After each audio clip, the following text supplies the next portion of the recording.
My name is Forrest Howard. I've been coming to Northeast for just shy of 20 years.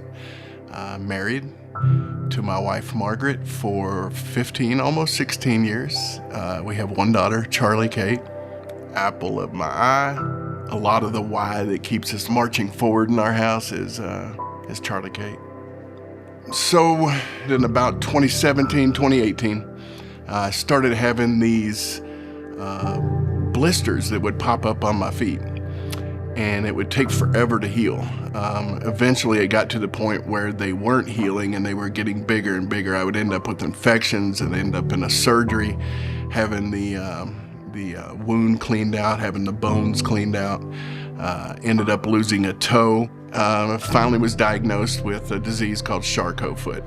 Basically, it's the breaking down of the soft tissue and your bones in your feet. So just living in pain all the time, in and out of surgeries. I ended up doing 26 surgeries trying to save my feet, but I wanted to walk again and what was going to be the best way to get mobile again.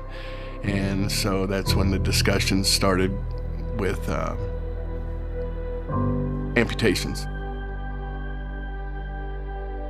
From the first amputation and spending close to 5 weeks in the hospital post-op, in acute rehab, PT 2 times a day, occupational therapy 2 times a day. You know, it's just a rigorous journey to just get well enough to where you can go see a prosthetist to get some new legs made.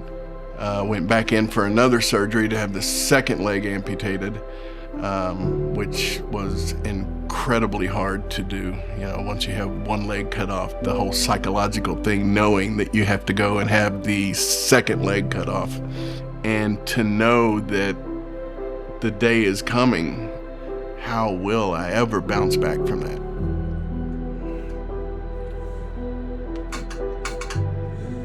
Okay, pick it up, put it behind you a little bit. The enemy likes to come and attack when we're at our weakest. And boy, did he do a number on me. But my wife, being the behavior therapist that she is, would never let me slip too far down that road. You know, she knew when I needed to pull myself up by the bootstraps or needed a swift kick to say, hey, we're not gonna do this. You're loved. You know who you are. You know whose you are. So I found myself reading scripture every day in the hospital. And it's kind of funny, you know, the doors that got opened while I was in the hospital, because nurses and nurses' aides would come in my room and they'd see me studying scripture, and it would open up the door for so many opportunities to talk about Jesus, to talk about God. And, you know, they're asking me, how can you remain so happy after, you know, you're laying there in pain and your stump's bleeding and you're going to physical therapy and learning how to do life on these 2 new legs. And it's because of my faith that I got through it.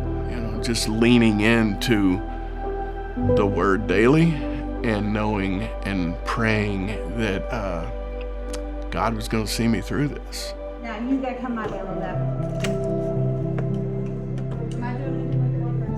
When I went into the hospital for my first amputation, my small group rallied with a bunch of men from the church, and they came out to my house and built me a ramp so I could get in and out in my wheelchair, all at no cost to my family. Like, I still to this day don't know how it got paid for. I have a pretty good sneaking suspicion of who did it, but it was absolutely incredible to see Jesus in action after the surgeries. And it's been a long road, but you know, kudos to my family for walking through it with me.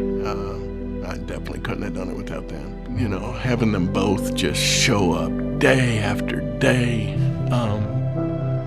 week after week, month after month, year after year. You know, life got really challenging. It got a whole lot better. Don't get me wrong, a whole lot better. God put them in my life for a reason.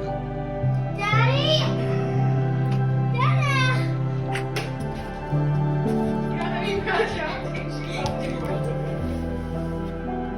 this body that God gave us here on earth is for His glory. And what we do with it is up to us. But to look forward to being face to face with Jesus one day when this earthly life is over and we get these resurrected bodies that I read about. Whew. Joy. Because to have a body that would be made perfect, get my legs back, walk, run, jump.